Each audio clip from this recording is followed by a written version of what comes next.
আমাদের চারপাশে যা কিছু আছে তাই নিয়ে আমাদের পরিবেশ। এই পরিবেশের মধ্যে সবচাইতে গুরুত্বপূর্ণ একটি উপাদান হচ্ছে গাছ। আজকের এই পর্বে আমরা কথা বলবো পৃথিবীর বিভিন্ন প্রান্তে অদ্ভুত সমস্ত গাছ নিয়ে। প্রথমে যে গাছটি নিয়ে কথা বলবো দিবি আরবা। দক্ষিণ আমেরিকার উত্তরে অবস্থিত আরবাতে এই গাছগুলো বেশি দেখা যায়। ওখানকার স্থানীয় ভাষায় এদের বলা হয়ে থাকে ওয়াতাপানা। কোয়েকে দ্বীপের প্রধান আকর্ষণ এই দিবি গাছ।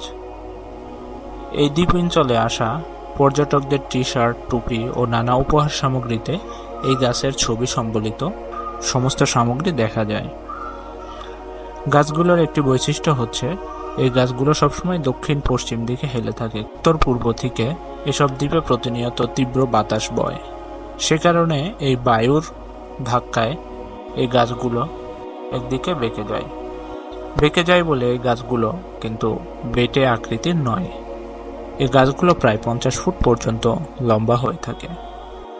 দ্বিতীয় যে গাছটি নিয়ে কথা বলবো তা হচ্ছে দ্য সানল্যান্ড বাওবার, দক্ষিণ আফ্রিকা। এই গাছটির অবস্থানস্থল দক্ষিণ আফ্রিকার অঞ্চলে। এটি বিশ্বের সর্ববৃহৎ বাওবার বৃক্ষ। এর বয়স প্রায় 1700 বছর, 154 ফুট লম্বা। এই গাছের মাঝখানে গভীর ফাঁকা জায়গা তৈরি হয়েছে, আর এটি তৈরি হতে সময় নিয়েছে প্রায় 100 বছর।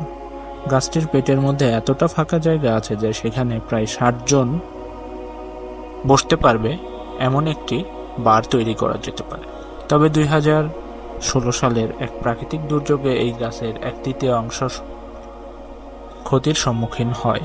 গাছের অনেক বড় শাখা প্রশাখা ভেঙে পড়ে। ফলে এই গাছটির ভিতরে যে সুড়ঙ্গ তৈরি হয়েছে সেখানে মানুষ প্রবেশ নিষিদ্ধ করা হয়। এরপরে যে গাছটি নিয়ে কথা বলবো বাওবার প্রিজন ট্রি, অস্ট্রেলিয়া। গাছটি রয়েছে পশ্চিম অস্ট্রেলিয়ার ডার্বি শহরে। গাছটির লম্বায় প্রায় 12 মিটার।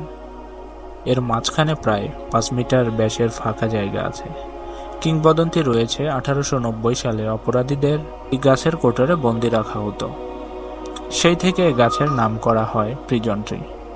তবে এখানে এখন আর কোনো বন্দি রাখা হয় না। এখন গাছটি ট্যুরিস্টদের জন্য সংরক্ষণ করা রয়েছে। এরপরে যে গাছটি নিয়ে কথা বলবো তার নাম হচ্ছে বাটল ট্রি। এটি নামিবিয়ার মরুভূমি অঞ্চলে দেখা যায়। এ গাছে সাধারণত কোনো পাতা থাকে না। গাছের কাঁটাগুলো প্রায় 30 সেন্টিমিটার পর্যন্ত লম্বা হয়ে থাকে। অবাক করা বিষয় হচ্ছে এই গাছটি থেকে ল্যাটেক্স নামের একটি বিষাক্ত পদার্থ পাওয়া যায়, যা স্থানীয় শিকারীরা বিভিন্ন পশু শিকারের সময় তীরের মাথায় এই আঠালো পদার্থকে যুক্ত করে দেয়। এর বিষক্রিয়ায় প্রাণীটি তীরবিদ্ধ হওয়ার পরপরই নিস্তেজ হয়ে পড়ে, যা শিকারীদের শিকার করতে খুব সহজ হয়। আজকের ভিডিও এ পর্যন্তই। অন্য আরেকটা ভিডিওতে কথা হবে অন্য কোনো বিষয় নিয়ে। সে পর্যন্ত সকলে ভালো থাকবেন, সুস্থ থাকবেন। আসসালামু আলাইকুম ওয়া রাহমাতুল্লাহ।